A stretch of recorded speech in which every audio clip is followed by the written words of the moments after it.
En 1931, l'État achète des terrains pour construire un aérodrome. Un peu plus de 30 ans plus tard, l'aérogare de Nîmes-Garons est inauguré. Les officiels lui prédisent à l'époque un brillant envol. Quelques instants plus tard, dans un hangar face à la piste, les Verts se levaient à la prospérité de l'aéroport de Nîmes-Garons, comptant désormais parmi les 10 premiers de France. De l'autre côté de la piste, l'armée vient de s'installer. La Marine nationale a pris ses quartiers et construit d'immenses hangars. Avec ses 2500 hommes, c'est une des principales bases militaires de l'aéronaval. C'est là qu'est accueilli en 1965 le premier Breguet Atlantique. Sa mission, surveiller la Méditerranée.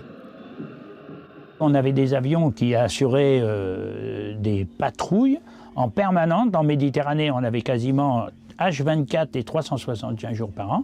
Un Breguet Atlantique en vol qui surveillait l'approche de nos côtes. À l'époque, on travaillait effectivement essentiellement à la recherche des sous-marins soviétiques qui venaient nous menacer un petit peu trop près des côtes, puisqu'ils venaient parfois jusqu'à 100 km. Il fallait leur faire comprendre qu'on les avait détectés et absolument leur faire un signe qui leur permettait de dire « je ne joue plus, je fais demi-tour, je redescends vers le sud ». Le capitaine de corvette Clément veille jalousement sur un de ses anciens avions.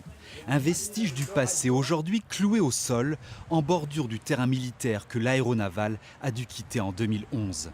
Un crève-cœur pour les marins du ciel. Surnommée le porte-avions au milieu des terres, la base avait de nombreux atouts. Une météo permettant de décoller pratiquement chaque jour de l'année et une piste parfaitement adaptée et orientée. La fermeture, ça a été une fermeture dramatique parce qu'on ne comprenait pas que la puissance de réactivité qu'avait cette base puisse être ignorée pour des simples questions, disons, économiques. 3 flottilles étaient basées ici avant que l'armée de terre ne vienne les remplacer. Le lieutenant de vaisseau Charles Desclos, dit Charlie, est un ancien pilote d'Alizé, dédié à la surveillance et à la chasse aux sous-marins.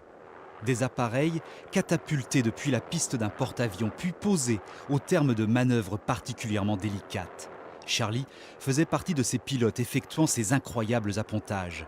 Les équipages étaient formés à Nîmes avant de rejoindre la mer. Quand il n'y avait pas de mission sur le porte-avions, on était basé ici sur la base. Et dès qu'il y avait un groupe aérien qui était formé, si on en faisait partie, on quittait la base pour plusieurs mois, quelquefois. Et à ce moment-là, on allait là où la mission nous appelait avec le porte-avions.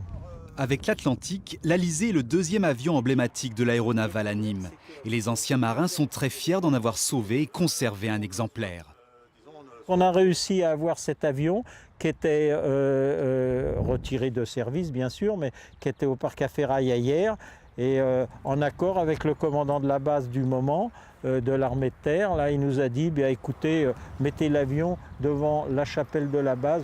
L'Alizé est symboliquement posée face au monument aux morts. En 50 ans de service, la base aéronavale de Nîmes a déploré 57 disparus.